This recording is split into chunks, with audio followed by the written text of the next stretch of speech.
So this video is going viral again. Disney, day 2 of 5.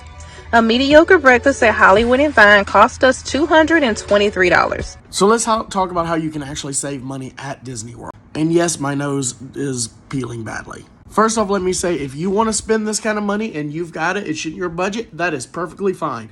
What bothers me is I see people saying this and they act like this is a typical day at Disney. It is not. The first thing we see here is them going to a character breakfast in the morning. That's obviously going to cost you a lot more money. Now, if you were staying off-site at a moderate Marriott, say for about $100 a night, you're probably going to get breakfast for free. So now we've saved you about $1,000 just on the hotel you're staying at and on breakfast. I will also point out, she said this cost her $223. And if you look at the receipt, that is before the tip. So I am hoping that if they're spending this kind of money, they still made sure to tip well. Then we headed over to Toy Story Land, and even with Lightning Lane, we still only got to ride one ride. Now, they said they only got to ride one ride with Lightning Lane, and the ride they showed is Alien Swirling Saucers, which is my favorite ride in Hollywood Studios. But that is not a ride you use a Lightning Lane on. You wait till the end of the night to get on that ride. You use your Lightning Lane on Slinky Dog. First off, that's the first thing you do in the morning, or you get there early and wait in the line, and it's not as bad. Or you can use it on Toy Story Mania if we're talking purely about Toy Story Land. There is no reason to use a Lightning Lane on Alien Swirling Saucers. At least not first thing in the morning, because you've just had breakfast, now you've gone to do this. Doesn't make any sense. By the way, I'm not judging them. Maybe they've only been there a couple times and they just didn't know how the new process worked. I'm doing this for educational purposes to make sure you don't end up doing these things. Right. Ice cream was $25 and popcorn was $16. Now, you've just had an all-you-can-eat breakfast, so I don't know why y'all are getting ice cream and popcorn already, but that's okay. Look, I'm fat. I ain't judging nobody for eating a lot. Now, here's the thing. You got 2 things of popcorn for $8 each. No.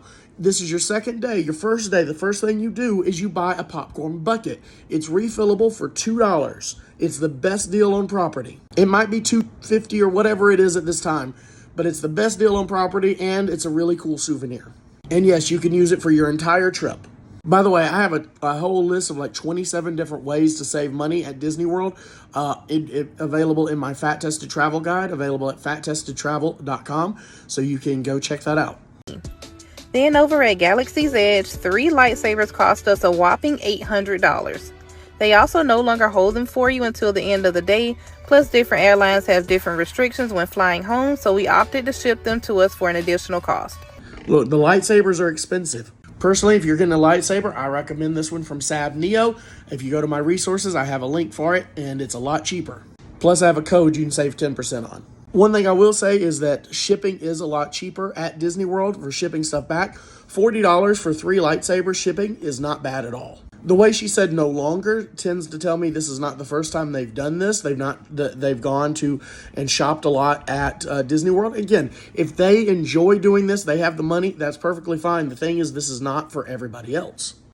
Every ride had a 120-minute wait time, so we only got to ride one ride in this section of the park as well. Now, she says they only got to ride one ride, but she showed Star Tours and she showed Millennium Falcon. Those are 2 different rides, and if she also spent all that money on the Lightning Lanes that she showed at the beginning, then that would also be Rise of the Resistance. So I'm confused on that, but maybe she was counting Star Tours in a different area. I don't know. Well, we tried the infamous blue and green milk and had lunch at Backlot and funnel cakes at Epic Eats. So number 1 tip I have for people is to bring your own lunch. Look, there's some great restaurants. Hollywood Studios has a few decent ones, but most of the stuff they're showing, it ain't worth it. Disney is a theme park that does allow you to bring your own drinks and your own food in. So I packed some Diet Mountain Dews, some water, and some frozen peanut butter and jelly sandwiches, apples and oranges, and I have myself a picnic. Y'all, I am cheap and I ain't kidding.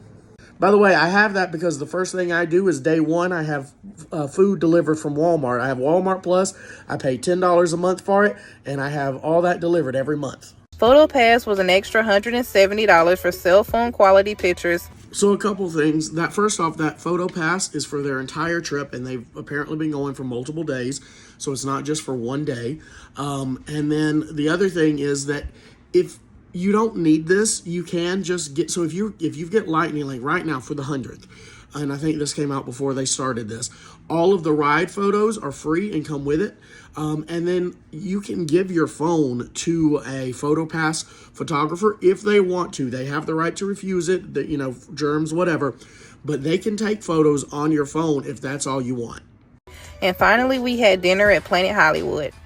Factoring in our night. Why in the world did you skip? So you left the park early, probably, to go to Planet Hollywood, which is a chain restaurant available all over the place. Why? Look, I'm sure Planet Hollywood is fine. I've eaten at a couple of them, but there's so many better places to eat. If you're going to go all the way over to Disney Springs, go to Deluxe Burger, you're going to save a lot of money. CityWorks is my favorite over there, and it's a good price. Now, you got kids. It's a family restaurant, but, there is a lot of alcohol. What I'm saying is you left early, and there's better options.